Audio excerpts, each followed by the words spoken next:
Don't think that God cannot help you in tough situations, difficult situations. It says in verse 7, cast your anxiety upon him because he cares for you. I love that. God is not only opposed to the proud, he gives grace, and he cares for you. I love that verse. Oh, Father, you care for me. You care for me. So I don't want to grab anything. I don't want to fight with anybody for anything. I will not wrestle with flesh and blood for anything. We've had a couple of examples in our CFC churches of people who left CFC in some other parts of India and walked away with the church building, which was financed with CFC money. I said, take it. I will not fight with flesh and blood for anything. I am too busy fighting with Satan and evil forces. I have no time to come down to the level of fighting with human beings over silly things like property. Take it. Maybe you don't have that attitude, and that's why you're struggling with sin, because that property is more important for you than victory over sin. No property on earth or church property or my property is more important to me than living a pure Christ-like life. You take that attitude, and I tell you, you will come to victory very quickly. Your home life will be transformed. Your children will follow the Lord. So many wonderful things will happen in your life, which you're missing all these years because you're seeking the wrong things first. Cast your anxiety on him because he cares for you. Never forget this verse, my brothers. I don't care who you are. He cares for you. And if God cares for me, why do I have to worry? I don't have to worry about anything. People cannot take a hair from my head, cannot touch a hair on my head without God's permission. He cares for us. That's why we have no anxiety. And then, this is the connection I wanted you to see. Humble yourself under the mighty hand of God, because God gives grace to the humble. Because, verse 8, be sober in this area. That means be very serious about this, because your adversary, the devil, prowls around like a roaring lion, seeking someone to devour. How do you understand that verse? You think it's persecution? Let me tell you something. It says the devil seeking to someone to devour. He has never, in these 2,000 years, devoured any Christian by persecution. Never. Persecution purifies the church. Persecution purifies Christians. He devours people by pride. That's what that verse is referring to. That's why it is written in the context of humble yourself under the mighty hand of God.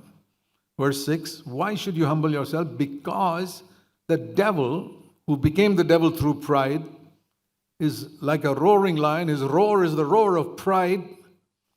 And he is seeking to swallow as many people as possible, not only in the world, but even among believers and even in CFC, through pride. So be alert. Be sober. I don't want to say that, oh, I preserved myself so long, so I'll be all right. No. It is God who preserves me, but I have a responsibility to be of sober spirit. That means to be serious and not to think that, oh, I'm beyond, now it's gone well with me for so long, so it'll go well with me forever. Then I'm in danger. I want to have a sober spirit which says, I want to be alert all the time against this roaring lion who's roaring and roaming around, and he's roam around CFC churches, and I'll tell you a number of cases I have seen in the last 45 years. Elder brothers who have fallen, devoured by Satan, not by persecution, by pride. They prospered financially after falling away. And you know what they say? See, we stood against CFC and God has prospered us financially. Just look around the world and see who are the people prospering financially today in other religions, and you'll see whether it is a blessing of God or something else. Don't ever think that financial prosperity is the blessing of God. God gives us more than enough for what we need. But that is not the primary blessing of God. That is the bonus He throws in. Like you work in a company, not for bonus. You work in a company for a salary. The bonus is thrown in extra. Whether you get it or don't get it, you work for your salary. And the salary God gives us is victory over sin. The bonus is a little financial blessing or prosperity. Always look at that as a bonus and not a salary. None of you will work in a company just to get a bonus. You work for a salary. I want my salary.